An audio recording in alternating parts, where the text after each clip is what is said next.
Coming to you live from a tent sale out back behind the brick. It's Rob Has a Podcast. And now here's the guy who promises to try at least slightly harder than Pilar.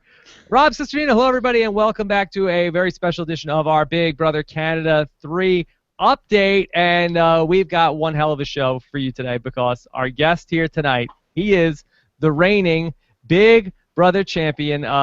You could say he's Big Brother royalty. Here he is.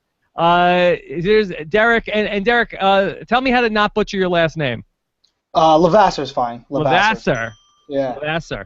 I wasn't sure I want to make sure I got the pronunciation right because we have here our reigning Big Brother champion, Derrick.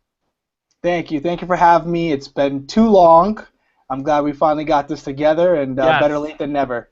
Better late than never. Well, we chatted briefly the day after the Big Brother US ended back in September, and then we didn't really end up talking to anybody after the season was over, and that was a bad job by me, but it's when we went right into Survivor, and so unfortunately this is the first time we've gotten a chance to talk since then. So very excited to have you on to talk some Big Brother Canada tonight.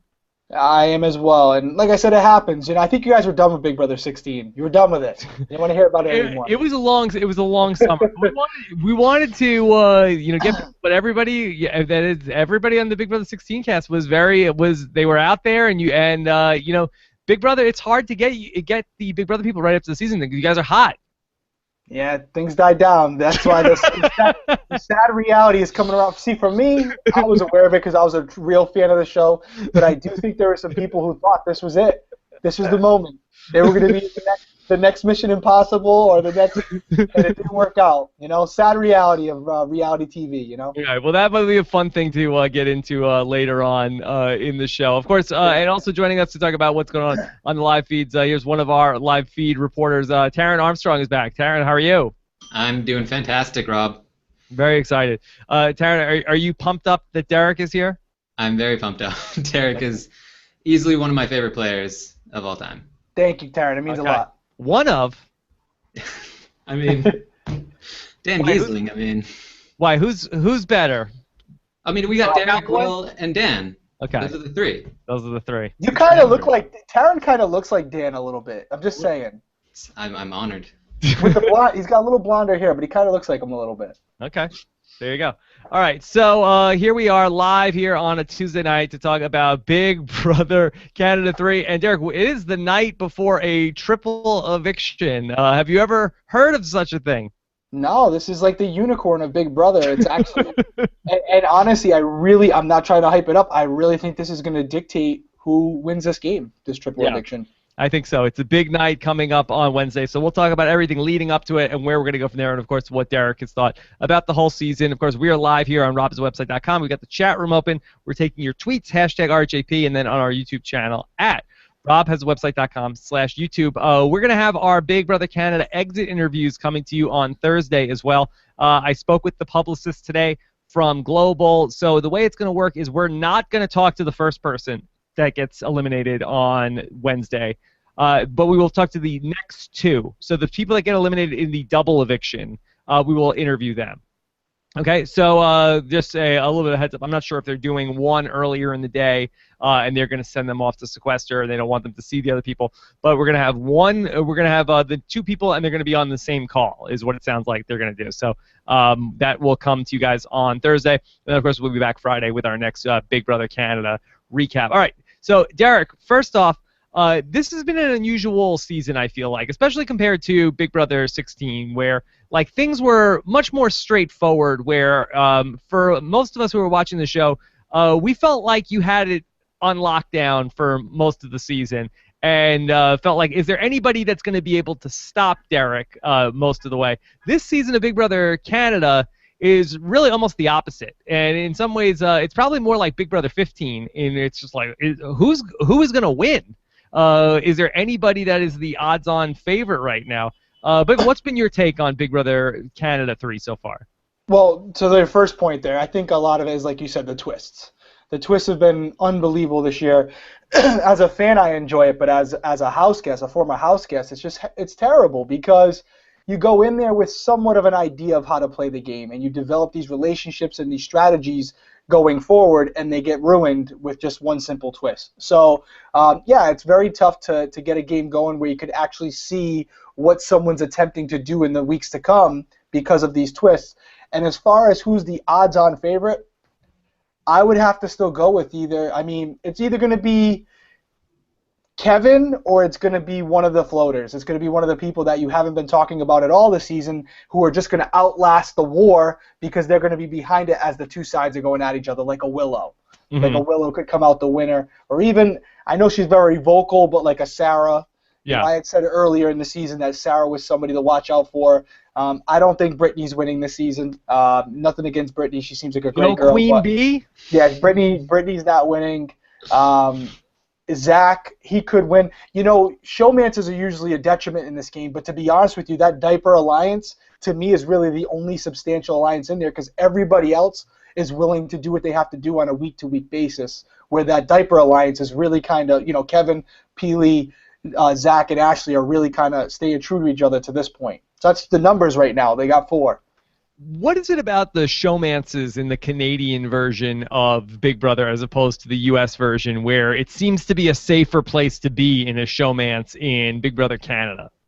Like we said, Canada, they love everybody. It's a very, I can't wait to go to Canada. Everyone loves each other. It's amazing. They're all about, kumbaya, making out in the hot tub. Yeah, I don't know. I can't tell you. I mean, there's been some showmances. You had Amanda McRae the last time around. You had Judd making out with Aaron and stuff. But, yeah, it's a lot more evident in Big Brother Canada, and people aren't afraid to show it. And, frankly, it's working to their advantage to this point. So I guess more power to them. Bruno has been a guy that I've been watching this season, and I almost keep waiting for him to emerge as sort of like the poor man's Derrick. But it just doesn't seem to happen. But and I thought this was a week where he was going to get blindsided. But it looks like, of course, he's not on the block, so it looks like he's going to at least survive the first eviction on Wednesday night. Do you see anything in him that makes you feel like he might have some potential? Yeah, Bruno's a great player, and if I had to pick one guy to root for, obviously because of the similarities in our backgrounds, I would have to root for Bruno as a father who's there for his children, and he is a good game player. The problem with Bruno is he never really substantiated a good alliance. The Chop Shop was not a good alliance, and I had the Bomb Squad, which was not a good alliance, but from that derived a more substantial alliance in the Detonators where Bruno never really got that. He kind of just picked week to week, and now with Bobby potentially going home this week, he's kind of, who does he have? Godfrey? So he's in trouble because if he's not going to win the competitions, he needs one of his alliance members too. And on this triple eviction, if one of his true members don't win, which there really isn't anybody, Bruno's probably going home on that triple eviction. Yeah, you're right. You make a good point about like being in the Chop Shop or the Bomb Squad. Like everybody knows, and we always talk about it in the beginning of the season. Like, well, everybody knows this alliance isn't going to stick, except for like the one guy who's out in front, whether it's your Greg or your Devin, like the one guy who's like the real rah-rah guy about it. But it's probably not a bad place to be in that first alliance because you're sort of like, in the loop on everything. And as long as you're not seen as the main person, kind of like how you were in the Bomb Squad, but nobody looked at you as the ringleader of the Bomb Squad, especially early on, that's probably not a bad place to be in the first couple of weeks of the season. It's a great place to be. Big Brother, anybody who goes on the show, it's like high school the first couple of weeks. It's a popularity contest. That was part of the reason I changed my appearance. That wasn't premeditated. I did it because I felt like I was the odd man out because everyone was so young and hip and they were in a different stage in their life, so I had to change it up a little bit more. But you want to survive that initial wave, the initial wave of being who's the cool kids, who's not, because that's all they really have to go off of. But once you survive that with this big alliance, you need to really kind of zone in on who your core people are going to be and move forward with them. And I think that's where Bruno made an error. Yeah, it really seems like once the Chop Shop was dead for a while, and it seems like that he didn't make an adjustment after that, and he sort of got saved. I feel like by the whole thing with the Zach and Jordan thing that ended up sort of distracting everybody from what was going on. Because it really felt like, okay, well, Bruno is going to be the next one to go. But then after that happened, he was able to sort of go back under the radar. But he really hasn't been able to emerge with anything after that. Yeah, it's 100% accurate. And in addition to that, I think he talked a little more than I did about his feelings on certain players, like a Sarah, where he's basically telling everyone under the sun he doesn't trust her this whole season. Now he needs her for a vote. And I never really did that. I tried not to, at least. I more kind of complimented people to try to put bugs in people's ears that they're playing a good game and you don't want to align with them. But you can't expect somebody on this late in the game to come around and fully trust you when you've been trying to get him out the entire season. So he's got some problems. What was it like for you as a person who's been a longtime fan of the game to now be watching it from the outside for the first time, and you have these guys coming up with an alliance which is named after you in Newport between Zach and Jordan? Newport was after me. I thought it was after a TV show. I thought that you had Newport sweatshirt? Yeah, because you have a Newport sweatshirt. I thought that's why they called their alliance that. Taryn, correct me if I'm wrong if you're the feed guy, but I thought Jordan told Kevin that it was because of a show on. Yeah, it's the OC. Yeah, the OC. I thought it was a Derrick shout out. I wish. That was a theory for a while until they finally revealed it. Well, see, now we know that you have these two guys, and you can sort of like take your name off that the bonehead moves they made. So that you had, unfortunately, I can't do that, but yeah, you could disown those guys. Yeah, no, they were. I thought they had a great thing going, and for a while there, I wasn't saying it, but I really saw a lot of similarities between them and Cody and I. And the big mistake was they got super cocky.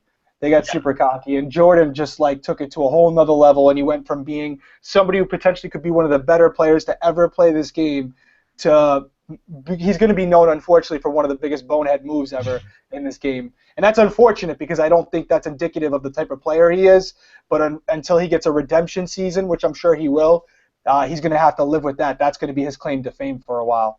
Now, Zach, coming out of that, we all felt like, okay, well, he'll be the next one to go. But here we are now, 2 weeks later. He's still not out yet. Well, what's your read on Zach? And if he survives this double eviction that comes after the first eviction, the second and third vote of the triple eviction, do you think that he has a chance to actually win? I mean, he's competition-wise, yes, he could win it, but I think anyone would be a fool to take him because they've seen how many comps he's won. And they have known him for a while to be the ringleader. It's been brought up in veto speeches by Godfrey. It'd be foolish for me to say he doesn't have the potential to win it. He could win it, absolutely. He could go on a tear, win a couple HOHs, and absolutely take himself to the end. But somebody like a Sarah, a Brittany, a Bruno, if he had the opportunity, is going to take a shot at him. And if he's on the block after the veto, he's going home. He just has to stay off it by either winning the HOH or winning the veto, and he has the ability to do that. Yeah.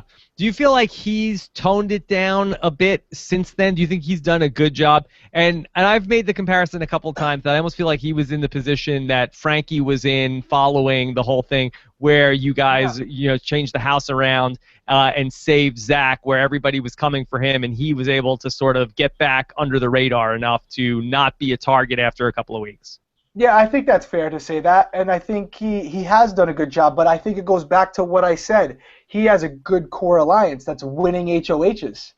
Mm-hmm. He has Kevin, and he has Peely, two of the three other people in his alliance, his core diaper alliance, that just won the last two HOHs, so it's easy to be safe when you have your number one allies in charge. He's not even a chance of going up. When he doesn't win, though, when one of those guys don't win, he might be in trouble. Godfrey is somebody who is really sort of captured the imagination of a lot of the Big Brother viewing audience over the last couple of weeks. He's still around. He's going to survive at least the first eviction tomorrow night. Some people have made the comparison between Godfrey and Zach from your season. Do you see any similarities between those two guys? No comparison. No comparison, in my opinion. I think Godfrey comes off a lot more. I like Godfrey, but I think he comes off a lot more fake. Zach is the guy you see on TV. And, wow. Yeah, I don't see the comparison between Godfrey and Zach. I think Zach was a lot more entertaining, honestly. And Zach is extremely intelligent, to be honest with you. And I know Godfrey is too, but I think the whole I'm just playing dumb for the cameras. I don't buy that. You don't buy that. No. But so do you like some of the moves that he's made the last couple of weeks? I like the comments he's making. I like his speeches. They were very entertaining. And in that comparison, yeah, he's similar to Zach with the good nomination speech and the good veto speeches that were great. I love the one where he said, "Take your buddy off, leave me up here." Now that was awesome. That was probably the highlight of the season. But other than that, man, I don't even know if he knows he's in the game yet. I still don't know. He just every week he changes who he's working with, you know? Yeah. Do you see him potentially, if there is some chance that Canada has some power, and I feel like we haven't seen that yet this season, where Canada votes for something for somebody or either votes somebody HOH? Do you feel like that's sort of an ace in the hole for him? No, I think Bruno would get it. Bruno, do you think Canada's favorite? I think the people left there, they're not going to give it to any of the Diaper Alliance guys because they're like they're the bully right now. They're running the house. I don't think Sarah or Brittany get it. Willow definitely does. Maybe Willow, Godfrey or Bruno, because they're kind of the underdogs right now too. They're the targets, and I think one of those two would get it. I'd have to lean towards Bruno just because he's been all about Canada and he's a true fan of the show, and he's also got the family back home. And I think that's what helped me with Team America, to be honest with you. Let's talk about this past week that went down, and Kevin becomes the HOH. And Kevin is a guy that we've really tried to wrap our head around of, is he a really good player? Is he just somebody who's getting a good edit? Do you have a good read on Kevin? I think I read Kevin pretty well. There were a couple times there when he talked to Jordan, and he's thinking that Jordan's buying into it. And I said it right on Twitter that Jordan has a good poker face, but it's not perfect. And I think he's playing a great game. I think he really hides his emotions well. He doesn't react. No facial expressions when somebody tells him something. He might feel a certain way, but it's not shown on his face. And you see that when he's having these personal conversations with these players. So, yeah, I think Kevin's playing a good game. I think he's getting a fair edit. And he's not only a good, physical player where he can win competitions, but he's also good at the strategic and the social aspect of it because of his poker experience. So yeah, I think Kevin's the real deal. So he has this opportunity as the HOH this week. He wants to make a big move. He's got everybody in the house on his side thinking one thing, everybody on the other side thinking something, and then he ultimately decides to go with this plan to get Bobby out at this point, who I know he's a challenge threat, but is really like a non-entity when it comes to strategy. Do you feel like Kevin made good use out of his HOH week? I do. I think Bobby was a good move because if you're not going to go after Bruno because you're not sure if you have the votes, you go after his closest ally and somebody who's able to win a competition and actually do what Bruno wants him to do. So by getting Bobby out, you're getting out a player that not many people like, so you're not going to have complete, people up in chaos coming after you because of the move you made, but he's getting out a person who is not on his side. And like I said, poker player, he plays the odds, he plays the numbers, and Bobby is not one of his numbers, so he's getting rid of him. Is it damaging, though, to his alliance that he's in to have told them one thing all week and then to ultimately go the other direction? It could hurt him a little bit, but I think he has the social game to justify it. I'm sure he has something in the works to say, hey, this is the reason why I did it. But absolutely, I'm sure they'll keep it in the back of their heads to say, hey, this was a moment where he was dishonest with us, and they could use it later against him.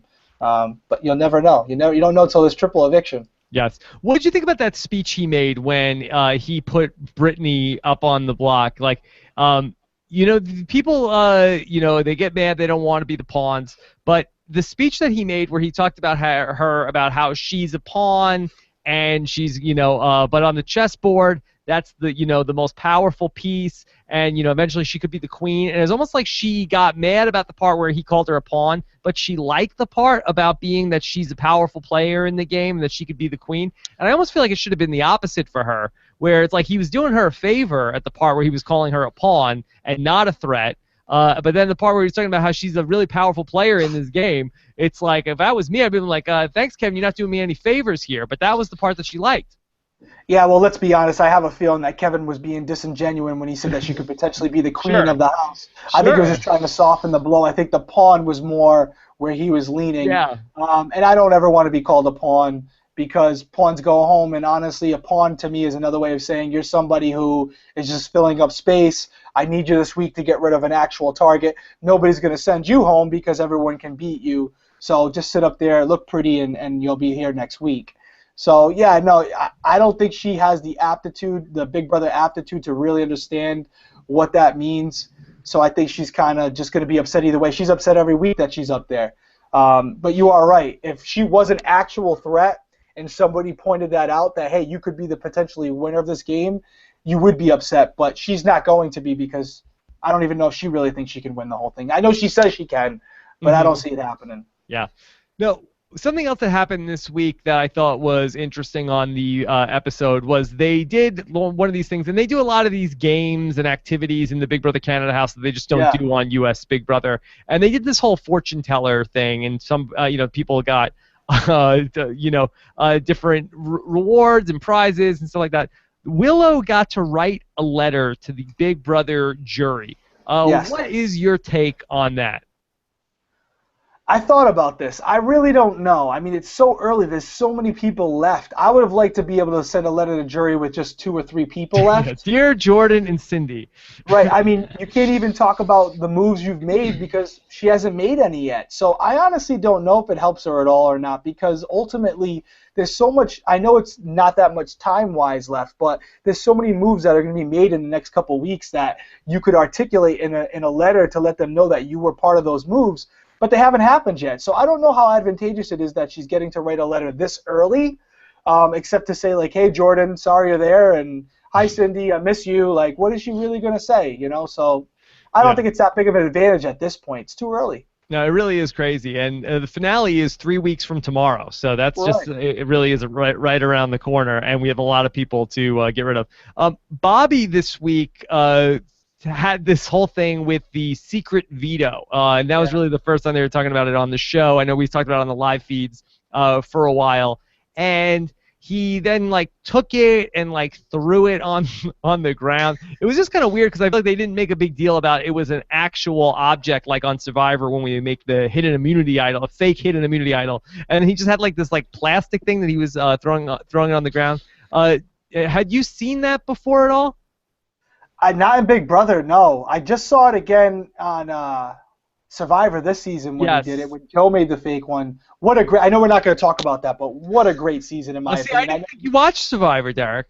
I'm a reality fan, and I love Survivor. I love the strategy. I'm so obsessed with Survivor right now. I love this season. You may disagree with me, but I love the season. No, we're enjoying it. I mean, there's some things in the season that people are really not crazy about, but overall, I think it's been a fun season. I loved Joe before he went. Yes. What a player, in my opinion. And honestly, I gotta admit, now I'm a huge fan of Mike. I'm loving Mike. Yes. What a hustler! This guy is a hustler. Yeah. And that move this week, I know it didn't look good because they called his bluff, but you know what? It exposed some cracks, and it's exactly what he wanted it to do. So, anyways, I digress. But anyway, great season so far this year.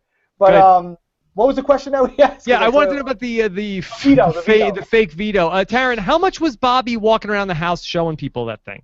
I don't think he showed anybody. No, he was just talking about it a lot. Yeah. So why did he have it in his pocket and throw it on the floor? Yeah, he just wanted to make a big theatrical performance of it. And it wasn't even a V. It was almost a V. Bobby, poor Bobby. Bobby. But Derek, is that sound strategy? I know we're talking about Bobby here, but does that sound strategy to tell people that, hey, I've got this fake veto? Because what did Kevin expect to go? What, did he just want to put him up to flush out the veto? Possibly, but I also think that it's just one of those things where they probably didn't really believe him, because Bobby's lied about a lot this season, the whole virgin thing and stuff, and then he goes back and tells people his lies. He's doing earlier in the season, he's fake crying, but he's not fake crying to the entire house, just to certain people. So those are the same people you're going to be competing with down the road. So it's just Bobby's all over the place, and I think it was partially to flush it out, but it was also partially just to be like, hey, buddy, I'm going to make you look stupid on national TV right here by putting you on the block and exposing you as the liar that you are. And it really hurts him now because it's just another example of him being dishonest to other house guests. And if you can't trust somebody, you can't keep him around. This past week, they did the HOH competition, and they brought in Cindy to ask the questions to, from 0 to 100. What's your answer? One of the questions was, so with 0 being totally safe and 100% on the block, what are the chances that Zach is nominated this week? Did you feel like that was a question that Big Brother shouldn't have asked and put Zach on the spot like that?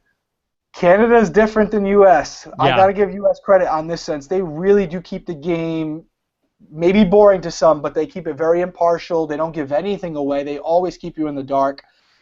As a fan, again, I like seeing it, but as a house guest, I think it should have been left out because it is tough for Zach. He's already in a tough situation. But then again, earlier in the season, they did that same situation where they said who's most likely to win. You know, Yeah. and that's a way to expose people's games as well. So, hey, all's fair in Big Brother, I guess, right? Yeah, but the who's gonna win thing was that was completely the house guests decided. You know, they put Yeah. themselves in whatever order. Like I just felt like it wasn't like we didn't ask. Okay, and now what about Godfrey? You know, what from 0 to Yeah. 100? What chances does Godfrey have to go on the block this week? I just felt like it seemed odd to me that they were just singling out Zach in that moment. I think I'm not trying to defend him because I have nothing, but I think the fact that Zach's been brought up so much in different veto and head of household speeches that people are calling him out as the ringleader, that they felt that maybe they could push the envelope a little bit and say something. But yeah, I think you have a valid argument there. Okay. Let me go ahead. Let's bring in some questions. Let's do questions for Derrick, and then we'll open up the live feeds and talk about what's going on there, Scott. So let's bring in some questions here, and let's start with the My Eater says, what does Kevin need to do in order to secure himself a win, and how soon does he need to turn on Zach and Ashley? He's got to keep this is a question for me, obviously. That's for you. He's got to keep the numbers in his favor, and he's doing a great job of that. I think as long as he keeps Ashley and Peely around, and maybe even Willow, he should be okay for a while. He needs to get rid of Bruno. He needs to get rid of Sarah or Brittany, and then nobody else has anybody else that they can really count on, and he has the numbers. And at that point, it'd probably be advantageous for him to get rid of Zach. Have somebody else do it, though. So, do you see the path to the end for Kevin to stick with Peely all the way? I do. I absolutely do. I think that's a winning formula, which we've seen in some other seasons. Yeah. Where a guy takes a girl that he knows he can beat in the end. But Peely's also won an HOH, so he can't get too comfortable. But you take a girl, or a guy, if there's somebody there that's loyal to you, but you can beat, or at least you feel you can beat, yeah, take them along for the ride because you know they're not going to turn on you until there's nobody else left. Well, certainly you had Victoria, which I didn't say that, Rob. You did. No, I said that. And we love Victoria. I had a great interview with Victoria at the end of the season, which is fantastic. How is Victoria doing? Victoria's great. I get the random text messages where she asks me what should go on her fashion blog and stuff. Listen, Victoria's a good person. She has a big heart. She's kind of like a Godfrey in a way. Doesn't know the game, but a great person. And they're just in there to entertain us. And, hey, for the most part, they're doing a good job. Right. Dan had Danielle, and Kevin has Peely right now. Yes, agreed. Yeah, that's a winning combo. We've seen it time and time again. It's a formula that works. Yeah.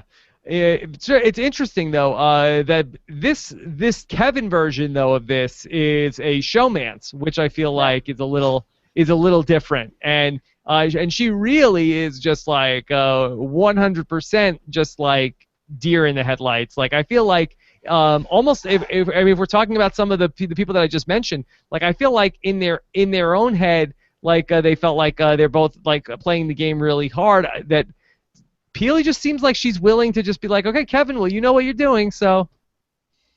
Yeah, but and that's happened in seasons before, though. I mean, that's happened in seasons before, where if you can find somebody who's entrusting their game in your hands, yeah, you try not to burn them, but you try to always make sure that they're making decisions that are beneficial to your game, and that's what Kevin's doing. But I think he genuinely does like her, but I don't think he's lost fact of the matter that he's there for $100,000. Yes. And he has to do to win. And that's good. That's what he should be doing. And I feel like the Ashley and Zach relationship is certainly different. Do you get that sense also? I do. I don't even know if it's genuine with that. I know Ashley really likes Zach. I don't know how much Zach really likes her. But I definitely think the Peely-Kevin relationship is a lot more genuine than the Ashley-Zach relationship. Okay. What on a 0 to 100, where'd you put it for after the show? Are they going to stay together? Oh, Jesus. 25. 25. Oh, yeah, you might be eliminated. Yeah 25. I think that's what Sarah put. I think that's she was a realist. Yeah, I don't think no bueno. Okay. Whoop Lane one says, why don't they show all the POV times? I feel like this POV was like the one you guys did with the comic book. Yeah, it was. It was Yeah. similar. I don't know. I don't know why they show it. Maybe because it's something that if they want to use it at a later date, the times, and that they're a second off, you're going to have 1 million people in the world protesting because they were a second off.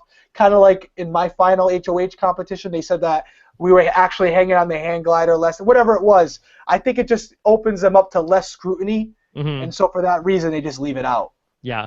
Boy, that Pilar thing, though, that was a disaster that she couldn't even get through. I mean, it wasn't like that you were, like, spinning around in a circle. You were going on a swing. Like, who gets, like, that sick on a swing? That's all right, because Kevin's looking at her going, that's my girl. That's my girl. Final two. Final two. Final two. Do you think they'll do a Final 3 this year on Big Brother Canada? It seems like they've got a lot of people left, and they started the jury very early. Yeah, we have. I think they have to almost, right? Because if they don't, the way I was figuring it, by having Jordan in the jury, they have to have a Final 3 to have an odd number of jury members, right? I think so. Terry, do you know the numbers on this? Yeah. There'd be 10 people in the jury with a final two. Correct.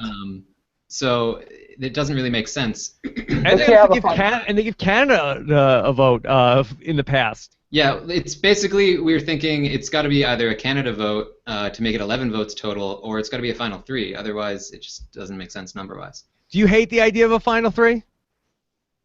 I'd rather, as a house guest, I'd rather go up against one person, and I do. I don't like Final 3. I'd rather Final 2. I'd rather head-to-head, two people, a little bit more time to explain your games instead of having 3 people to choose from, because you could have a couple votes that would have went to you go to that middle person who has no chance at winning, and that could be the deciding factor. So I like a head-up match.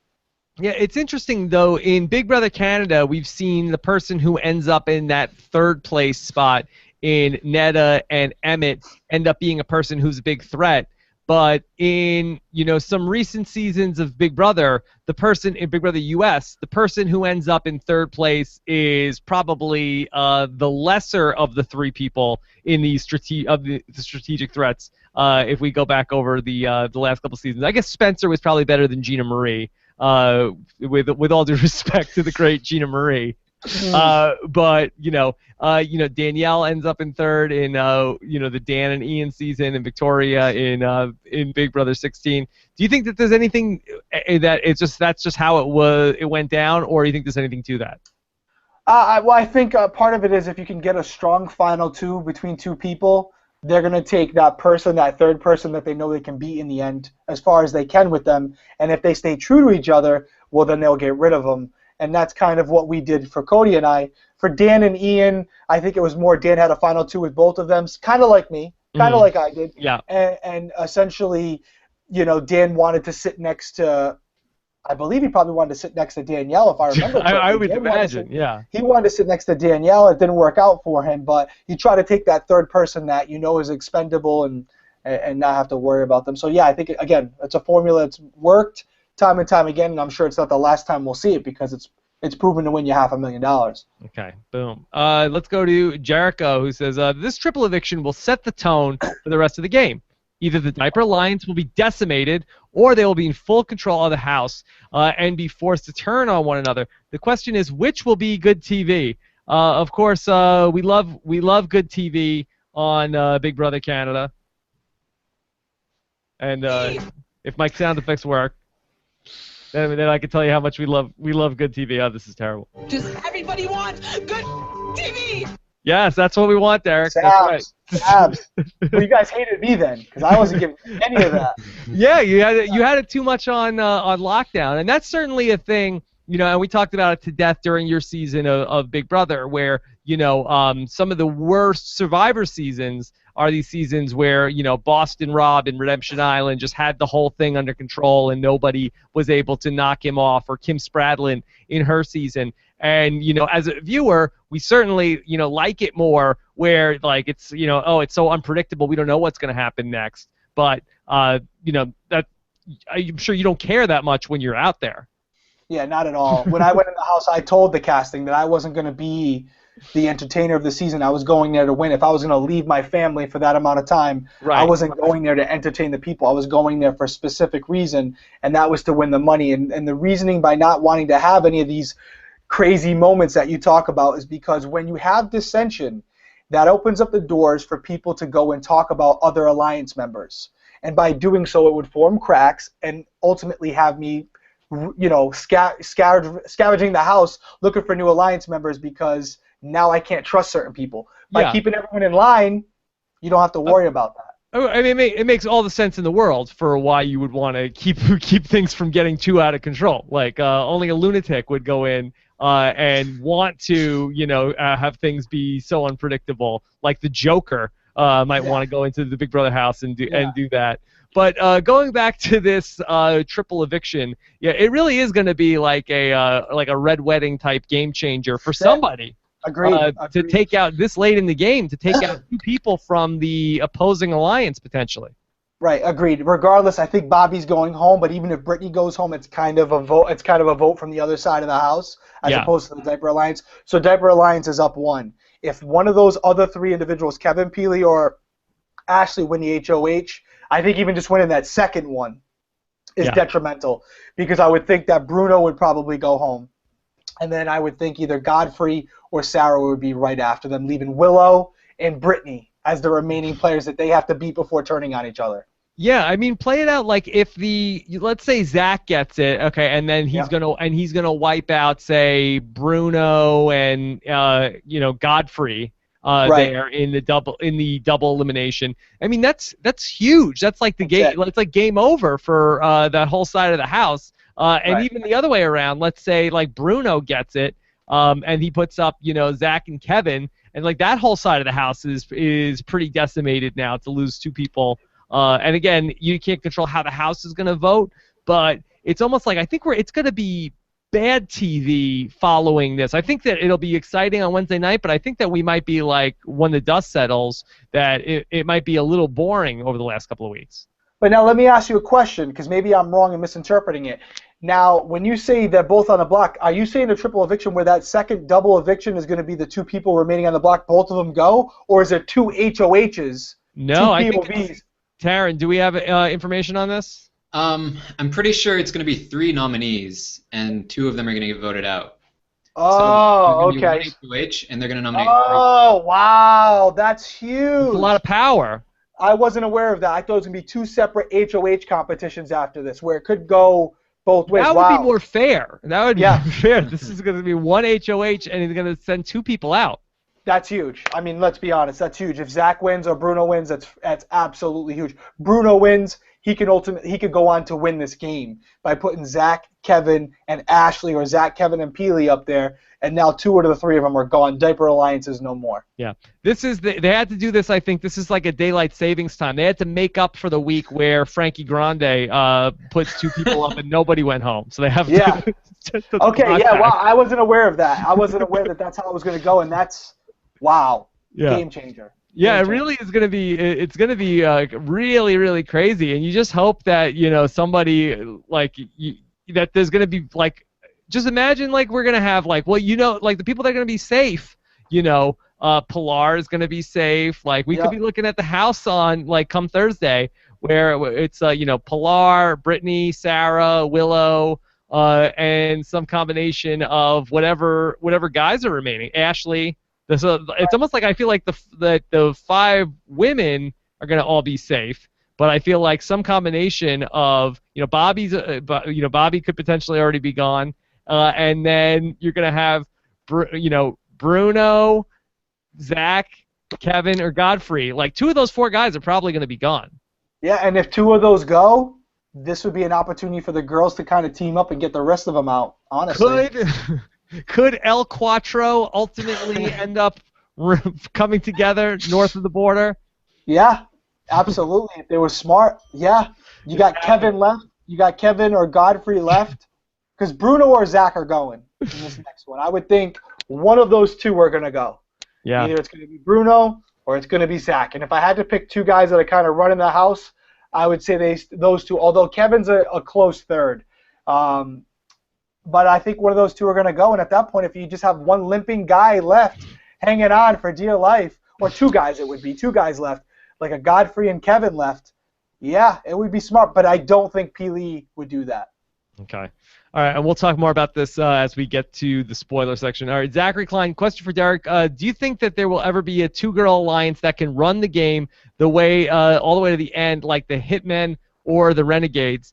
I mean, we've seen like, in the past, like at the end of the game, like a June and Allison come together. But do you think that we'll ever see, two women who are able to, like a Memphis and Dan or like a you and Cody to sort of run things all the way down the stretch? I think it's completely possible. I mean, it would have to come down where they get competitions that are beneficial to their strengths. With the guys' alliances, the reason it usually works out is because those physical competitions that are mixed in there, the guys usually win them. But if it's more endurance competitions like standing on a wall, the girls usually win those. And so if you get a season that's kind of filled with more of those, absolutely two girls could run the entire house, without a doubt. Okay. I want to get into talking through some of this stuff with the spoiler information. So let's go ahead. I'm going to hit the buzzer. All right. Taryn, so just real quick, so update us on where the vote stands going into the first eviction on Wednesday. Bruno's been trying really hard to get the votes for Bobby, but Sarah and the girls aren't having it. They're going to keep Brittany, and Bobby's going to go. Okay, so the girls are going to be flexing their muscle a little bit in the first vote. Taryn, do you get the sense that the women are, plotting together as a group on what's going to happen in the triple eviction or the second part of the eviction? A little bit, yeah. Just last night, they overheard some of the guys talking game, and they were getting a little paranoid, and they said, you know what, us girls need to stick together, and they even pulled Ashley in on that, and Ashley's a little bit kind of buying into it, not wanting to go against Sarah or Willow. So considering the fact that at least one guy is going to go in that triple, probably, the girls are definitely in a good position moving forward, as long as they survive that triple. Yeah, what do you think, Derrick? Yeah, I agree. And like I said, if that happened last night and they're willing to stick to it, you could end up seeing 3 or 4 girls left in the finale, like at the end of this game. Yeah, that'd be cool. That'd be cool to see it, actually. Yeah, that would be wild if that ultimately was the way that this season ended up, going. Where if the next 5 people that go out of the house could all be guys. Possible. I would think that somewhere mixed in there, one of these guys are going to pull off a win because they've been winning all season. Mm-hmm. So it's going to be difficult, but anything's possible. Anything's possible. Okay. So Taryn, do the house guests know about it being the special double elimination yet? They don't. Sure. They production changed the nomination seats to accommodate more people. So I mean, and they've speculated. They've said a couple times. I think Willow said it. Hey, maybe it's a triple eviction. But they're not really planning for a triple eviction. They are expecting a double eviction. Derrick, what are the cues that you pick up on in the house that it's going to be a double elimination week? I think it's more down to numbers. They usually have an idea of how long the season is. I know we thought we did. It was an extra week, obviously. Yeah, they added a week. But I know that we were anticipating a double when it should be a double because you have this many people left in the house and only this many weeks left in the season. And you can kind of figure out, like for us, we actually did say at one point on the feeds, Taryn might be able to back me up on this. We're like, dude, maybe it's going to be a triple eviction because we had way too many people in the house at one point. Mm-hmm. But, we had the double. And then we had the other, we had the rewind, so we thought, it's going to be a triple. But we had an extra week that we weren't aware of, and that's why the triple didn't happen. We didn't realize we were going to go 97 days instead of 93. Yeah. So, you start to understand, like, there's this many weeks left, this many players, people got to go. But nobody ever gets caught, like, wearing, like, nice clothes and competing in, like, some sort of, like, double eviction, like, or even, like, the endurance competitions. It's like, it seems like the house guests, like, always seem to know, exactly what's coming on. Like, it's like, even when Julie's like, all right, I got a house guest, I got a special announcement. It seems like that the house guests are pretty much always, like, on the same page. I will say this, and I don't think this is giving too much away. When the live eviction nights come, they usually do give you a heads up of what you can wear. Hey, you can wear a nice outfit tonight, or you should wear something that you can move around in. Nothing too specific. And there was a week where I remember Victoria decided, they didn't say anything, and Victoria decided to wear a dress. And literally it was a double eviction, and she had to change during commercial break, and it was a mess. But she got it done because they didn't give her a heads up, because we were all waiting to hear their response to Victoria when she asked, because she was like, I'm going to wear a dress. And I wanted to know if they said, nope, you can wear something nice. You can wear something nice. I was like, okay, well then obviously it's not a double eviction, or we probably have to dress in athletic clothes. So yes, you do have some of an idea. If you're paying attention, you can pick up on some verbal cues of what might take place. What about Willow? That's somebody that we really haven't touched on yet tonight. Do you feel like she's somebody who is in the mix here coming down the stretch? I do, and she's one of those players where she's not really playing, in my opinion. Again, big fan of the show. I don't think this is a strategy of hers, but she's kind of just staying in the middle, and people might get on me for this, but I think she's kind of played a little bit of an Andy game. Okay. I really do. I think she's played a little bit of an Andy game where she's really stayed right in the middle, where everyone, people kind of think that she's working with him. Andy was definitely more strategic than her, without a doubt. Let me say that. But he kind of stayed in the middle till the end, and then he developed this alliance, which could end up being this all-girl alliance, and he ends up winning the whole thing. So it's possible. What's your take on how you categorize floaters? In your mind, what's the definition of a floater? I think a floater is somebody who goes back and forth week after week, just going with whoever's in power. That's it. I don't think a floater is somebody who's playing both sides of the house, but I do see with Willow that whoever's in power that week, she tends to hang out with them more for the little feeds I watch. Taryn, you can stop me if I'm wrong on that one, but she does seem to gravitate towards whoever's in the HOH room or what alliance is in charge. Andy didn't do that as much. Andy, even though there were some people in power, he would sometimes hang out with the people who weren't to try to keep them close as well. And that's why I don't consider Andy a floater, where I might consider Willow one. Okay. Is there a term for the people that are playing both sides of the house? I don't really think so, because I think I played rat floater. Rat floater. I mean, I kind of played everybody, so yeah. Technically I could be a floater. If you really open it up. But I was making moves. Yeah, I think that's definitely different. Like there's a couple things. Like there's one thing where it's like you're sort of like the and I mean this in a good way of sort of like being a butt kisser who's like going up to whoever's in power. Then there's also the person who's just sort of there. And maybe somebody like just somebody who's in the house. How about Brittany?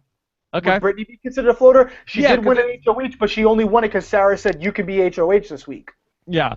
I was gonna say maybe from Big Brother 16 I might say like a Jocasta, with all due respect to the great Jocasta as well. Yeah, Mama J. Mama J didn't win a competition. It's just there. Was there, and not only I think it's not all about competitions. I think it's also, like you're saying, strategy. She wasn't really strategizing. There's not a game plan in place. How are you going to get to the end? They're just playing it week to week instead of preparing for the end game. Yeah.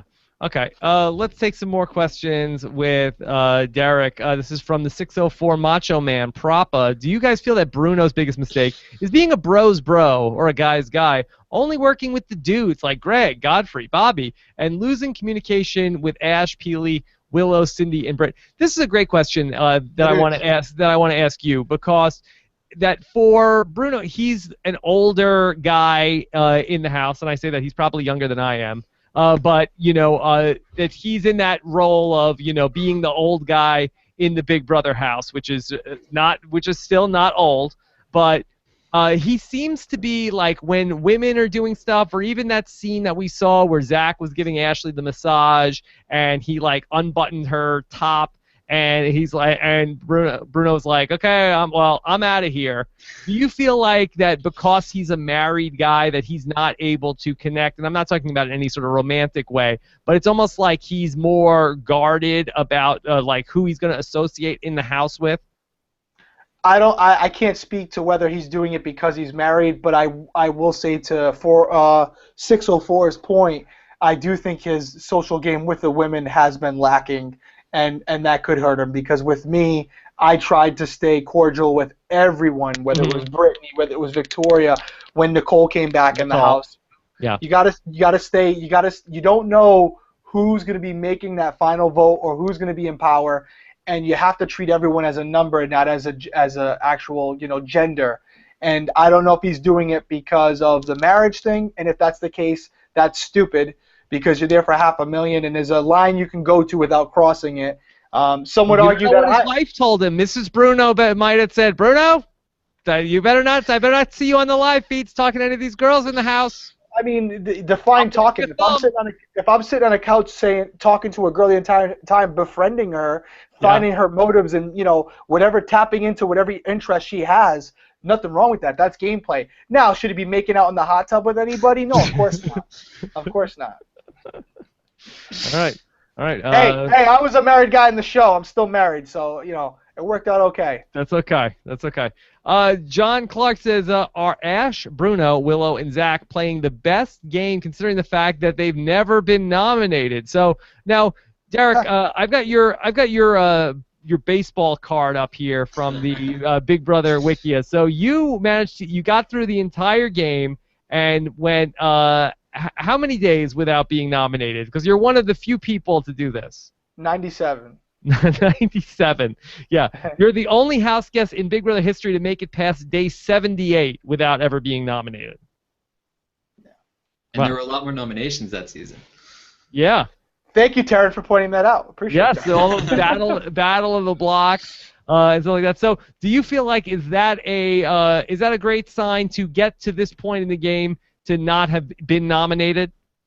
I think even with my season, some of it is luck. Honestly, some of it is just luck. Even including with my season, you just have to have certain people win at certain times to keep yourself off the block. I think that's happened with Bruno a couple times. And then some of the people, like a Willow, she's kind of just stayed in the middle, so she hasn't really been on anybody's radar, but nobody really wants to make the first move against her because then she'll choose a side. Right now, she's kind of up for grabs as far as alliances are concerned, but if you put her on the block, you're showing her where she stands, as opposed to Brittany, who's been on the block a lot only because the blood is diluted, as Donnie would say. The blood is diluted, so it's okay to keep putting her up. So I don't think it's a true sign of who's playing the best game, even though I would love to say it is because I was never nominated. But based on the people that we have up there that have never been nominated, some of them at least, I don't think it's a true indicator of who's playing the best game. Okay. Yeah, you're one of 4 house guests to make it to the final 3 without being nominated for eviction, and you're the 3rd house guest to win Big Brother without having won a power of veto. There you go. So, was that part of the strategy, not to win power veto? There were a couple vetoes that I did try to win. That's one of my regrets. My biggest regret is not winning the final HOH, but I would have liked to win the veto, especially that Sudoku one, the dice, where I looked like a robot the whole time. I really wanted to win that when I had the patterns all figured out. I wanted a veto. Of course I wanted a veto. But you can't win too much, and who knows? Maybe that was part of the reason I got as far as I did because I didn't win any vetoes and people didn't view me as a threat. I don't know. Yeah. We'll never know. So like I said, everything's you're a victim of circumstance. Good middle ground. Didn't win too much where people say, oh, he's a threat. He's going to win everything. But he won some stuff. Do you think that Big Brother, when Big Brother comes back, and believe it or not, Big Brother 17 is like, on the horizon of, it's like 7 weeks away. So do you think that they should do Battle of the Block again next season? I think you have to switch it up every season. So I don't think Battle of Block would be good this next season. I know some people liked it, some people didn't like it, but just out of pure spirit of the game and to keep it different and keep people guessing, I think you got to change it up again. I think you got to throw something different at them. Maybe not something such a game change, like actual format of the game change, but just some other twists that they could throw in there. But I don't think we'll see Battle of Block again this coming season. No. I hope not. I think that got a little. I think it seems like you guys figured it out. Yeah, we did. We definitely figured it out, and they even changed that up a little bit where one person could play in it and win it, because originally you had to have 2 people competing. You had to work as a team collectively to win. Yes. That changed very quickly. and yeah, whenever they threw a twist at me, I tried to make that twist work for my game. Yeah. Well, just a coming attraction for when we get to the Big Brother off-season in between Big Brother Canada and Big Brother US, that we talked about this, I think, at the end of Big Brother 16, and we never got around to it. We will be doing our Big Brother think tank, break out the twistos. We are going to be trying to come up with twist ideas for Big Brother 17, and I'll do that with Mike Bloom coming up sometime in once we get through all of this craziness of the Survivor season, Big Brother season, Amazing Race season. We'll have a couple of weeks in between there where we can catch our breath, and we'll do that. Okay, let's take some more questions with Derrick. From Tis Drumdy. Typically, you have your big characters, being the most creative in the DR, yet this season feels like they're all pushing... This season feels like they are all pushing cast members to go to a fake gaming persona, overkill. So I've heard some people say this, that they feel like this season the diary room they feel like has been a little forced and people are making too much of this. I really haven't noticed it that much myself. Do you see I've noticed anything? it with Brittany. I've noticed it with Brittany. It drives me nuts. Okay. She's the only one. She's the only one I notice it with, and it Give drives me me an example nuts. of what she does. She's just like, looks at the camera. Here, I'm in my diary room, and they're not going to see this one coming. Like it's Don't just, forget the wink. I didn't, you don't, yeah, they're not going to see this one coming. But is that 'cause she's a model? Is that what is she modeling? No, I think that they're getting that soundbite a couple times, and that's the one they're going with. But I mean, it's just for me, it's just not working. I like it when it's a little bit more organic. Like you might have some lines thrown at you or whatever for some different things, but I'd like to think, I haven't seen our season in its entirety, but I would like to think that it wasn't that. You haven't watched Big Brother 16 yet? I've watched a lot of it, but not all of it. Some of it's just been YouTube clips, but I've watched all of it. I've definitely watched the finale. I watched the first episode. I've watched some of the episodes in between, but not every. I want to go back and literally sit there and watch every episode. And in a year, the curiosity hasn't gotten to you of like, oh, you gotta watch this, you gotta watch this? I've watched a lot of it. I think I've watched a lot of it. I mean, there's a lot of fluff in there too. Like I haven't watched the what do you call the episode where like it kind of goes back and talks about everything that happened in the season. Oh, the retrospective with the champagne, The episode that when you're in the audience, when you're watching from TV, you skip that episode. So you skipped it?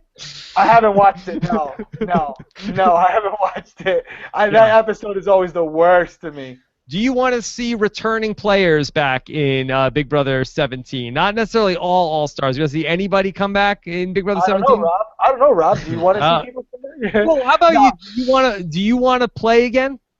I would play again, but it would have to be under the right circumstances. I'm not oblivious to the fact that if I went back in a regular game, that I would, regardless of whether it's justified or not, I would be a big target. Yeah.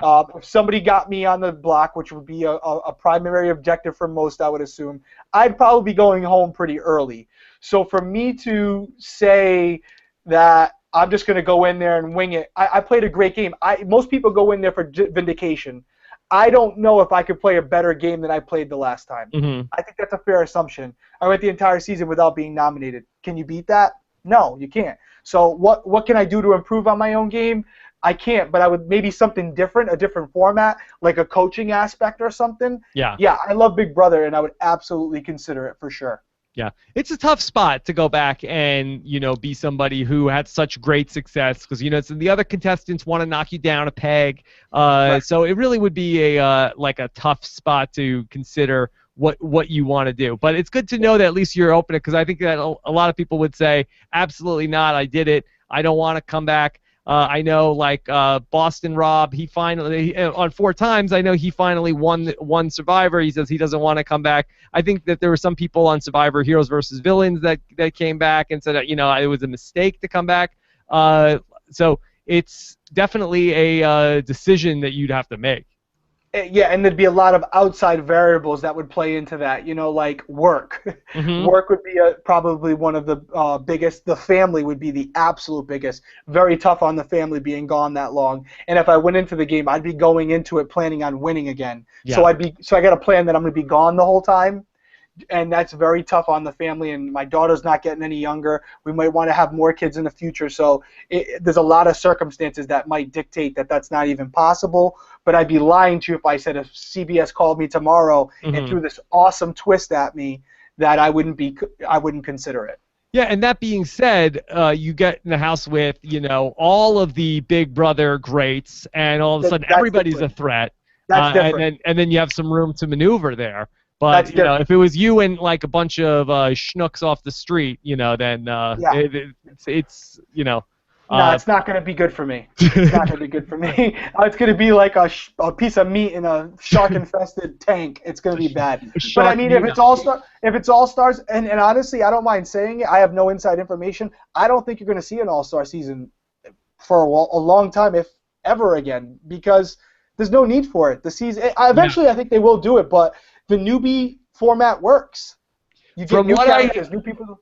Yeah, from the people I've talked to, from what I've heard from people, and in CBS, I think they were very happy with Big Brother 16. I know that not every fan loved Big Brother 16, but I think as far as CBS went, I think that they were very happy with Big Brother 16. I can confirm that.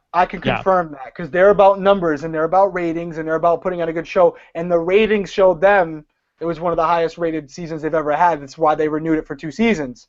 Yeah. So why change it if it's working? So if they don't feel the need to pull in an all-star cast, why would they do it? I don't think they would. I think they keep bringing these new and entertaining characters for people to love and people to hate. Yeah. The people that would be excited for the all-star season are the people that are watching every season anyway. So it's almost like, how are they going to bring more people like into the tent to watch the Big Brother? And did the, Frankie Grande experiment work? And did they feel like that we're going to see, Justin Bieber's cousin on this season or some, or, is it some casting stunt? That I don't know. We'll see coming in June. All right, let's get some more questions. This is from Lizard King Duran. Hey, Derek and Rob, if you guys had a chance to go into the house and mentor the house guests like Dan in season 1, who would you spend the most time giving advice to get them to the finish line? By the way, Derek, are you still doing 21 Jump Street? 21 Jump Street, what, the undercover stuff? I don't know. Is that what he said? Oh, that's what they said? Am I still doing? I haven't been undercover in years, so if that's what they're referring to, no, I'm not doing 21 Jump Street anymore. Okay, but let's hypothetical situation. Okay, like they have a challenge, or I think that the way it was with Dan, that he just showed up there. If you could pull somebody aside, who do you see somebody that you could give a piece of advice to? If I could give advice to anybody where it would matter, I would probably go towards Bruno, Father the Father. Yeah. But honestly, I hate to say this, and I hope he proves me wrong. I actually think his game is already played out. Mm-hmm. I think unless he wins this double eviction after this and completely changes the game, or Sarah does, or somebody does, I think he's in trouble. I really do, because he doesn't have a right hand anymore. He has nobody in that game that he can really confide in. So if I was to go in there and help somebody, I'd probably go to Kevin, because I think Kevin can win the whole thing, but it's a fine line, and he has to be very careful, and I would probably go in there and try to talk to him. Yeah, I just feel like I keep coming back to that. I feel like he's very charismatic. I almost feel like he's like almost in some ways like like he doesn't play like Dr. Will, but I feel like he has that same sort of like charisma that Will had. But I'm just not like, I want him to be better than I think he's been so far. Yeah, he could be better, but I think he's also playing the game that I would want him to play, which is not to be better for Rob, to be better for the overall game himself. Because as an entertainer, as somebody watching the show, you want him to be out there and, putting his game out there for everyone. But he's kind of sitting back now, and he's won a bunch of comps, and he still kind of is not the main guy on anybody's hit list. Mm-hmm. He's always mentioned, but there's the Zachs and the Brunos, and he's loving that. He's letting them take the forefront of things. Is it a good move for Kevin to get rid of Zach? At this point, like if he was to win the double eviction, well, he can't because he just won HOH. No, a couple more weeks. Okay, because it seems like to me, and you talked about Survivor and Mike and Joe, and it was like in Survivor, at the point at which Joe was gone, that was when Mike ultimately started getting in trouble. And I feel like that it would be a similar thing for Kevin, that if Zach was out of the house, don't you think most of the people that are saying we got to get rid of Zach, are going to start saying we got to get rid of Kevin? if they got rid of Zach, would he still have the numbers? Because I always think about numbers. That's all it's about. Ashley would obviously gravitate towards Kevin, so we would have Ashley still. And just for the sake of this, let's say, it's almost like where we saw Kevin talking to Godfrey and like, look, I can't get rid of Zach, but you can. So when you become HOH, you get rid of Zach and don't get rid of me. But let's say Godfrey knocks out Zach. But the rest of the house then say we have to get out Kevin? It's a little early right now, and they could say that, yes. But I think Bruno, if you were to do a totem pole of who's the top target, I think it would go, depending on who you ask, but the general consensus would be Zach, Bruno, then Kevin. So he still has two people in front of him that are going to take the brunt of it before him. And by then, he can make some more moves because he has the ability to do so. But maybe a week early for Zach. Okay. Next week would be the week to take him out because I think Kevin has the tools to beat to beat Zach in most competitions. How dare you? Yes. Mark Tara says, hey guys, what about that special thing in the have not room? Could that come into play tomorrow night? Yeah, so they said in the first episode, like, oh, there's a secret veto hidden in the house. They forgot about it. They forgot about it. Do you like that idea? Yeah, it could definitely come into play. It could definitely come into play, and I don't know how it's going to work out, but, I mean, there's nothing in that room they haven't kind of found, so I think it's going to be somebody who's given that veto through a twist. Mm-hmm. And who knows, maybe it'll go towards somebody who may be in the process of going home, like a Bruno, who might be on the block next week and wins that veto somehow, and now he gets to stay and send somebody else home who they wanted. That could really change the game up if they wanted to do that. Okay. Let's take a few more questions. Emily Stobbs, one of the other great reporters of the live feed, says, what do you think would happen if Pilar won HOH in the triple eviction? Imagine if Arissa came on the screen. Pilar, go to the vault. You have 2 minutes to nominate 3 house guests. Oh, no. Hey. Well, she might have to self-evict. Yeah. I'm sure if he's smart, Kevin already should have it in her ear who would be her first person to send home, so they'll definitely be up there. And she knows who's in her alliance, so obviously she'd pick people that weren't in that diaper alliance, I would hope. She has talked about who she'd put up if she won HOH, and she said Bruno and Godfrey. But if it was a triple, who knows who she'd put up after that? It'd probably be Bruno, Godfrey, and Brittany, because didn't she already put up Brittany before? Probably. Kevin would probably want to change her mind, though, so if she got locked in the vault. Yeah, I agree. Oh, my God. Okay. I don't know if she wins again. That last one, and maybe she was just throwing people off, but it looked like blind luck. I don't know how she did it, but she did good. All right. Mick Durkis says, guys, get serious. Will there be another person coming back into the house from the jury? No, right? No, it's done. Not enough time for that. Yeah, your winner of Big Brother Canada 3 is in that house right now. All right. Thank goodness. Okay. Mark Tara says, hey guys, what about that we just talked about the special thing in the have not room. Derek, do you have a pick for who do you think the HOH will be during the triple eviction tomorrow night?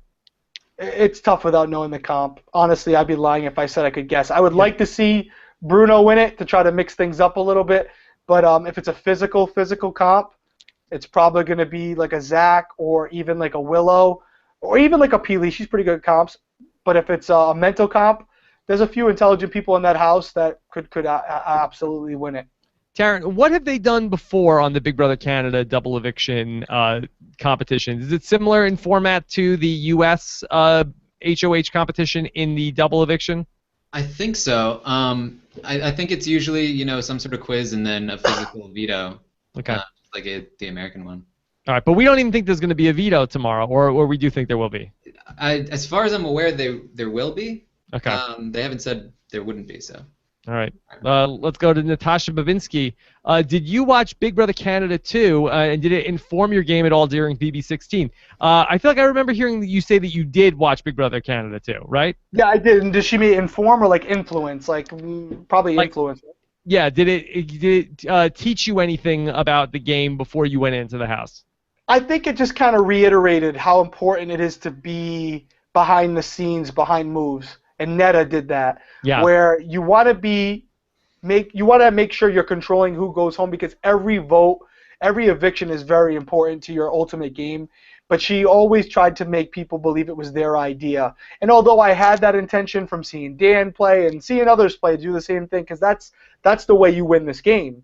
is making the moves without people knowing it. But it was nice to see somebody really carry that strategy the entire game. It didn't work out for her, unfortunately, but that's the way you want to play to give yourself the best chance at winning. And it was nice to see a game like that before going into the house. Did anybody else from Big Brother 16 see Big Brother Canada?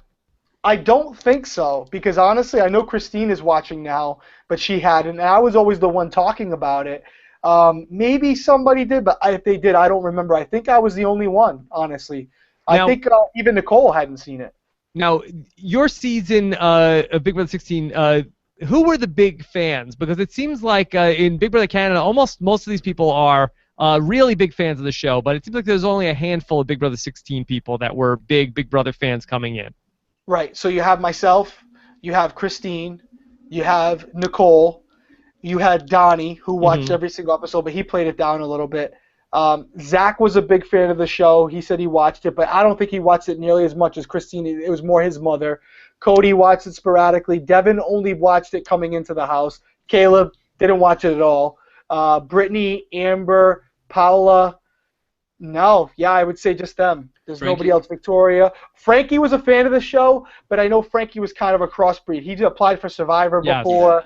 I think he was more of a Survivor guy / Big Brother. I know he was a fan of the show. I don't know how in depth. I don't think he was watching it 3 nights a week. I don't think his life would dictate that. He's very busy. But I know he caught up. It's tough to judge because a lot of people knew stuff about the show, but that's after the week-long, crash course of Big Brother. That's all you watch. But I think those main people that I said initially were the main long-term fans. So if you came into the house and there was somebody that was just like totally like nerding out about like every single season and going through every person who's won the power of, like Jordan was, and we had this on Survivor also this season with Max and Shireen. Would that be somebody? Would you want to target them because they knew so much about the show? Yes, I would. Christine did that a lot. We kind of played it down how much we knew. But, yeah, anyone who knows the game that well, who's that passionate about it, they've done their homework. And they're a threat. They're a threat. They've seen the competitions. They might not be saying it, but they know what types of things, when certain things come up on the TV screen or come over the loudspeaker, things you should be remembering that may be used in a competition. So it's important to know what to look for. Have you ever given any thought to what will be the impact of you on Big Brother 17? Now the people that are going to go into this upcoming season, they'll probably, most of them, if they have a brain in their head, will at least watch Big Brother 16. They'll see how you had a very dominant game in that season. Is there anything that you think that you did that you would think that other people will take with them into Big Brother 17? Yeah, it's possible. I'd like to think that I played a different game than anyone's ever played in the sense where I changed up my look and stuff, and I don't think you could do that again. But the strategy that I implemented, there was some similarities to a lot of players in there. Everyone makes the comparison to Dan. I can't, I'm not the first one to do this. This is a strategy that's proven to work, and it can work for anybody. But I think the differences are how you interact with people, what's your interpersonal skills like, and I think that's what separates the good players from the great players, because you can't only know how to play it, you got to know how to implement it. So I do think you'll see comparisons there to not only my game but Dan's and some other people, but they'll have their twist because whoever they are is what makes them different from us and what's going to differentiate them in getting to the end. Otherwise, if they're too similar, they'll go home because another fan will see that and say, somebody's going to get screwed this summer because of you. Some guy who's like in his early 30s is just like, oh, that's the Derrick. We got to get rid of him. Oh yeah. There's never gonna be another cop on the show for sure. Yeah, some guy's like, I didn't even do anything. It's like, no, you're Derrick. You're out. You're over 30. You're going. You have to pretend to be a construction worker. Yeah. Don't have a kid. And Bruno, honestly, and it could be just me, but I get it a lot. I think I see a lot of comparisons with Bruno. I think Bruno tried to play a game similar to mine. I think the only difference was he doesn't have that core alliance. He had the chop shop, and that was really it. And you need a buffer. You need a buffer around you to get to the end, and he doesn't have it. Okay. Yeah. All right, let's do 2 more questions. Anthony asks, who's better, Peely or Victoria, or are they equally as good as each other? I'll tell you what. If Peely gets to the final 3, she's better. But if she doesn't, Victoria. Okay, so it's just placement. Hey, I don't care how you get there. If you're on TV the whole season, whatever, even if it was subconscious or not. Hey, if you got to the, if she's on TV longer than Peely, then it's more of a success because people know who she is. For good or bad, people know who she is. Yeah. And right now, they're tied in competition wins. Yes. Could you give us some updates on some of the other Big Brother 16 house guests? I feel like Big Brother 16, and you're probably an exception to this, but I feel like a lot of the Big Brother 16 cast is disconnected from the rest of the Big Brother overall community. Like I feel like the Big Brother 15 people came out of the house and they were all like talking to every other Big Brother contestant on Twitter and whatever. But then I feel like for the most part, a lot of people that you played with are sort of just like you don't see them like trading like Twitter messages with past Big Brother contestants or stuff like that. Yeah, I see that. I've heard it. I've heard it from other house guests. I've heard it from Canada house guests because I do talk to a lot of them. Maybe not so much on Twitter, but I do talk to some previous house guests. I probably don't talk to as many because a lot of these people are at different points in their lives than I am. I'm at a point where I'm a father. I'm working full time. I work midnight to 8 every night, and I have a 2-year-old. Oh wow. So I have a different schedule than most people, but I wouldn't disagree with that comment. Most house guests don't interact with some of the previous house guests. That's a fair assumption. As far as updates, throw off some names to me, and okay. I'll go with them. What's Beast Mode Cowboy doing these days? Caleb and I do not talk any longer. Oh, no! We don't talk any longer. No, we don't talk. Didn't you or your dad get him a truck also? Yeah, he did. He bought him a truck. What is he and what is he doing? He's not talking to you? He's doing a TV show with my dad now. So. He's doing a TV show with for real? Yeah, for real. For real? What's the TV show gonna be? I don't even want to promote it. But they're doing a TV show. Wait, so are you talking to your dad still? Nope. But I talk to him. Yeah. What? Caleb does though. Caleb talks to him. Caleb talks to your dad, and you don't talk to your dad, and you talk to Caleb? Haven't talked to him. This is serious? This is serious. Most people on Twitter know this. I mean, you can kind of read between the lines, but we had a falling out, unfortunately. Oh my God. I don't really hold it against Caleb. I did discuss this with Caleb. This isn't something that I'm telling you first, and I explained to him my concerns, and Caleb didn't see eye to eye with me on that, and he didn't say that to me, but some of the pictures and stuff that I saw on Instagram and stuff told me everything I needed to hear. But unfortunately, the game is a game. I didn't need friends from the house, so there are people that I'm very close with from the season, and there are some that I'm not, and I'm okay with that. I didn't go in the house to make friends. Yeah, I apologize for that. In all honesty, I seriously I didn't even know anything about this. No, I thought it was funny that the first person you asked, but let me say I don't hold anything against Caleb. He's trying to take advantage of some opportunities that are being thrown his way. Yeah. I wish nothing but the best for him, but I just don't want to be a part of it. Yeah. All right. So what about what's Zach doing? Zach is doing well. Zach is still back in Florida. I actually talked to him the other day. I told him he needs to get up here, get away for a little bit because he'll be the first to tell you he puts his whole life on you now and stuff like that. And there's some stress in that because when you put everything out there, sometimes people can, pick certain things out and use it against you, whether it's a comment you make or a certain word that you use that maybe you shouldn't use. Yeah. But overall, and I've always took this ground, Zach's a good person. He has bigger plans for himself. He wants to be in the entertainment business, and he's trying to do that, and I can't blame somebody for following their dreams. But I hope that we get together in the future because he is genuinely a good person. And he's doing okay. I remember reading something sounding like an article about how he was having a hard time adjusting to life outside of the Big Brother house. I'm sure it's tough because he was a big draw. Yeah. He was a big draw, and I think he had a lot of people telling him that the sky was the limit and things could, really come from this. And maybe they will. If I'm honest with you, I don't know any inside information. Don't be surprised if Zach's back on a CBS show, Amazing Race or Survivor. He's good TV. So I wouldn't be surprised if I see him on something again. So I don't think it's the last we saw of Rancy Pants. Yeah, because the thing about Big Brother, and we've talked about this a lot over the course of Rob Has a Podcast, where you go do Survivor, and then you could be like the greatest thing ever on Survivor, but then you come home and nobody knows who you are again, and you go back to work and you're with your family and you watch it and you sort of like have like a weekly dose of, here, what's going on with Survivor. More and more people start to recognize you gradually as the season goes on. But on Big Brother, you've been on TV the whole summer, and like somebody like Zach, who was kind of a phenomenon over the summer, and then you get out of the house and everybody wants to get a piece of you. Everybody's like, you're the greatest guy ever. You're this, you're that. And it must be very overwhelming. It is. And living in Rhode Island, where it's very small, I was very known by a lot of people here. You're like the hometown hero. Right. And that's a great feeling. And I got to tell you, for me, it has not gotten old.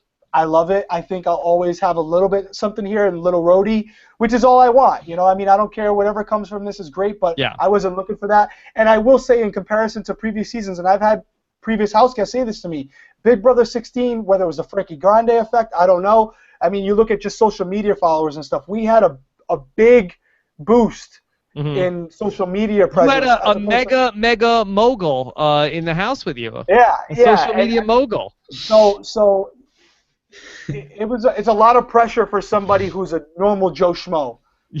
Somebody who has 21 followers on Twitter like myself, when I went in the house for fantasy football, and you come out and you have 125,000 people following you, and they're listening to what you're saying. That's a big change. That's a big change.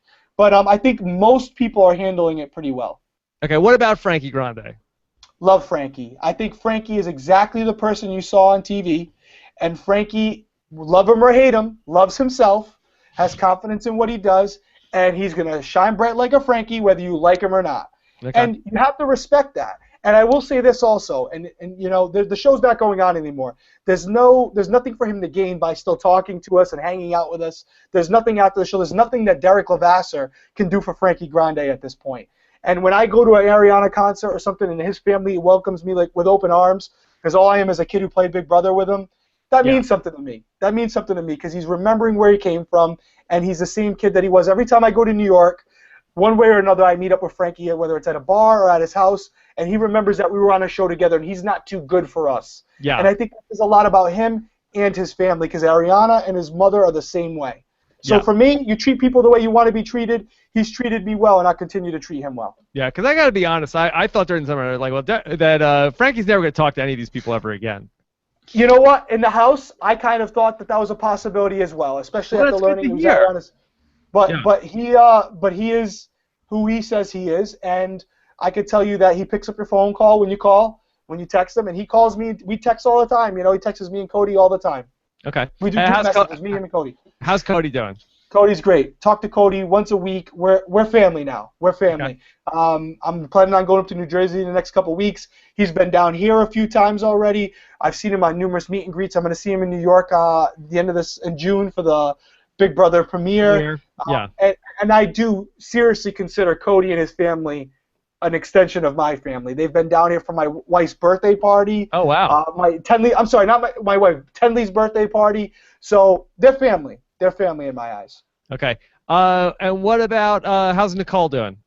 Nicole's great. Hayden's great. I don't talk to them as much. They're a lot younger than me. Right. And on top of that, Nicole's going to work. She's working full time. Do I still talk to them? Absolutely. Me and Nicole have texted once in a while. But we're not like hanging out every weekend. That's for sure. And I'm so out of the loop. Are they together, Hayden and Nicole? Is that over? Yeah, they're doing great. They were just at Reality Rally together, and like I said, they're great. I have a good relationship with them. One time they hit me up with an invite for Uber in California, and I was like, why are they hitting me up for invite? And they text me like, hey, man, you can pay for this, right? So it was kind of funny. But, no, they're good people, man, good people. Okay. What about Donnie? I really have only talked to Donnie once or twice. Okay. I think Donnie's still a little bitter with me, honestly. Yeah. I think Donnie's still a little bitter. No hard feelings, though. What are you going to do? What are you going to do? I got to win. I got to win. At the end of the day, you got to win. You got to win whatever way you can. Look, you don't need more friends. I don't, and I love Donnie. I think Donnie's a good person, but as I've seen from watching the episodes, Donnie was going to vote me out if he had the opportunity. Mm-hmm. If I was up there by somebody else's hand, he would have sent me home. All right, a couple other quick ones. Christine, you talked to Christine? Yeah, I talked to Christine. Christine is a huge fan of the show, probably even bigger than I am. And, she got a bad rap on the show, and I don't think it was completely justified. And she's a great person. We talk. I tried to meet up with her when I was in Phoenix. It didn't work out, but absolutely going to meet up with her in the future. Her and her husband, Tim, are awesome people. Yeah. What about Devin? I talk to Devin all the time, believe it or not. What is Devin all the time. doing? Devin is trying to get into law enforcement. He's really taking it seriously. He's doing a lot of stuff to get his foundation done. Okay. Does he use you as a reference? I don't know. He could. I like Devin. You know, Devin's taking a real strong approach. He's taking a lot of courses to get to the right. I've got a friend named Derrick that he's a cop to. And you know what? Devin will be the first to tell you that he overplayed his game and he lost his mind in there. Yeah, well, he'll admit that. I think there's evidence to support that. Yes, and he's not the guy he was on the show, but he was great TV. We loved Derrick. We loved him.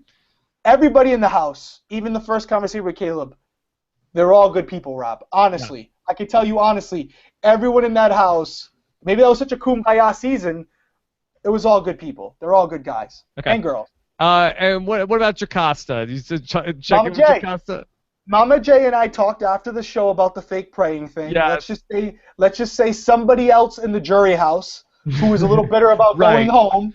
Someone was a little bitter about going home. Told her that I said that to them, and I didn't. She was mad. It was like when you guys did the dress up game. Is that what she was mad about, or it was that you said that during another time? No, the big thing that was her held up is somebody went into the jury house and told him that I was fake praying. Okay. To her, and I didn't do that. I didn't say that, and I wouldn't say that for game purposes or because it wasn't the truth.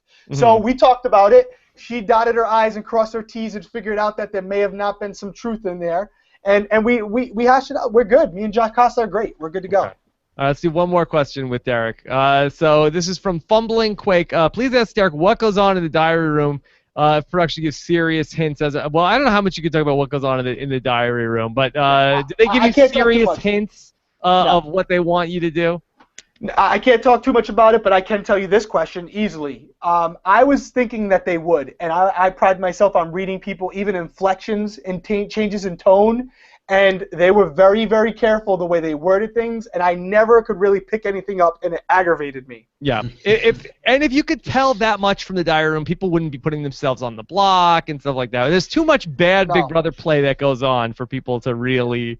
These people are good at this point. They got it down. All right, let's get one more good question. Let's do it. From Mr. XCX123, Rob Derrick Feeders, do you think that the couples alliance will win the Triple HOH? They will remain intact for a predictable Final Four, or will Kevin and Zach turn on each other before then? Holla, Derrick.